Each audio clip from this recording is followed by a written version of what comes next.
자, HLB 바로 보도록 하겠습니다.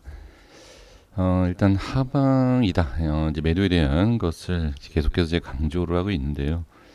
어, 다시 말씀드리지만 뭐 중장기 매매하시는 분들은 큰 의미는 없습니다. 하지만 이제 구간마다 이제 저항과 지지 또는 저항에 대한 부분과 이제 지지에 대한 부분, 이후에는 이제 지지가 되는 거예요. 저항이죠.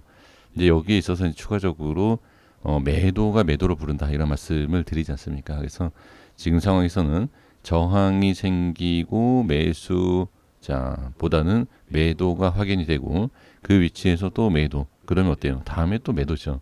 그러면 지금 어떻습니까? 다음에도 또 매도가 나오는데 이런 상황에서 이제 보셔야 될 게 뭐냐면 어 뭐 대응하실 분들은 뭐 빠르게 뭐 매도 뭐 매수 이렇게 대응하실 분들께는 이제 기준에 대해 참고를 좀 드리고 있는 것인데 지금 상황에서 본다라고 했을 때에는 좀 하방의 힘이 당연히 뭐 커질 수밖에 없는 상황 그리고 뭐 시장도 그렇고요. 시장도 하락을 좀 만드는 그런 상황이다 보니까 그러니까 시장을 보실 것이냐 아니면 이제 종목에 대한 것만 보실 것이냐 같이 보실 거냐라는 것을 꼭 확인을 하시면서 매매 전략을 세우시면 좋을 것 같습니다. 그래서 결론이 뭐냐면 현재 위치에 대한 부분 자 여기 이제 수상하다 그렇죠? 자꾸 말씀을 드리는데 이건 중요한 겁니다.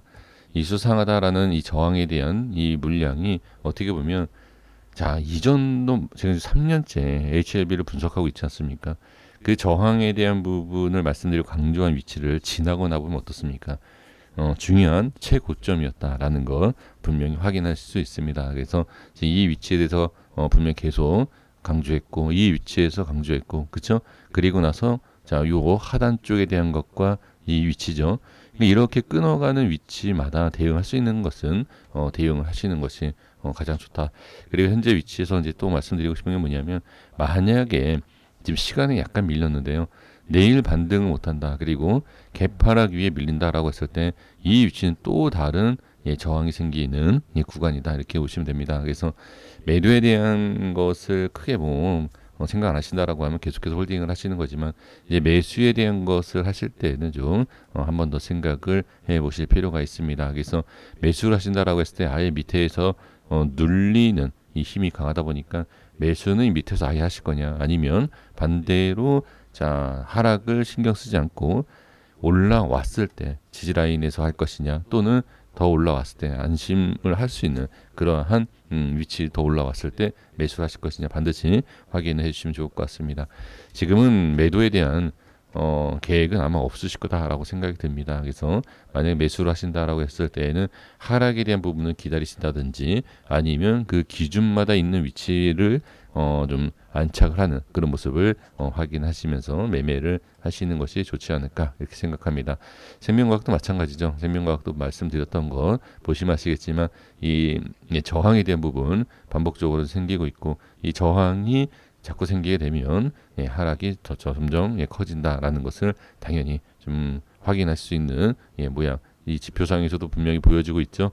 좀 진하고 좀 옅은 이런 모습에서 보면은 지지와 저항이 좀 나눠지는 모습을 보여주고 있고 그리고 지금 개파락 이후에도 마찬가지입니다. 개파락 이후에도 이제 저항이 생기기 때문에 추가적인 매수를 어떻게 하실 거냐 만약에 매수하신다라고 하면 그래서 지금 매도에 대한 것은 이미 이 위쪽이 아닌 이상은 HLB 보유하고 계신 분들 대부분은요 빠질 때 매도에 대한 그러니까 손절에 대한 계획이 거의 없으십니다. 제 생각에는 그래서 매수에 대한 생각이 많으실 텐데 이제는 이제 매도에 대한 타점보다는 매수에 대한 의견과 생각이 많으실 것 같아서 제가 한번 이렇게 조심스럽게 말씀드려 봅니다. 그래서 지금은 만약에 하락에 나왔을 때 매수를 하신다라고 하면 그 매수에 대한 것 그리고 반등에 대한 저항 그리고 이 반등이 나온다 하더라도 강한 반등이냐 또는 반등이 나와도 다시 추가적인 하락이 나오면 더 큰 하락이 나올 수 있다. 이런 것까지 있고 기본적인 내용을 확인하셔야 됩니다. 이 기술적인 부분은 재료와 기업에 대한 것보다는 기술적인 부분이 상당히 좀 기본적으로 중요합니다. 이거 제 생각이고요.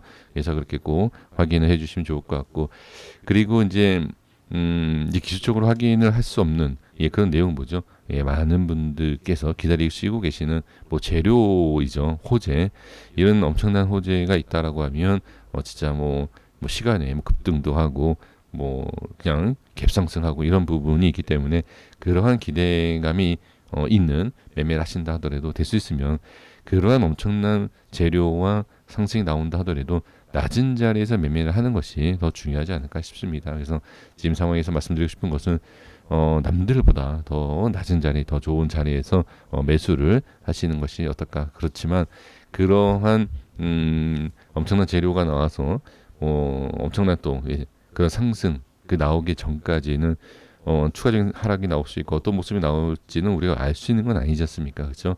그러다 보니까 지금 추가적인 매매를 하신다, 매수를 하신다 할 때는 이런 기본적인 내용 누르는 게 강해지고 있고 저항이 강해지고 있고 그 다음에 하락이 위해 반등도 약해질 수 있고 반등이 약해지면 추가적으로 하락이 나올 수 있다. 이러한 흐름을 보시면서 점점 낮아지는 그런 위치에서 매수하시는 것이 훨씬 좋지 않겠느냐라는 것을 말씀을 드려봅니다. 고생하셨습니다. 여기까지 했습니다. 구독과 좋아요 부탁드리겠습니다. 감사합니다.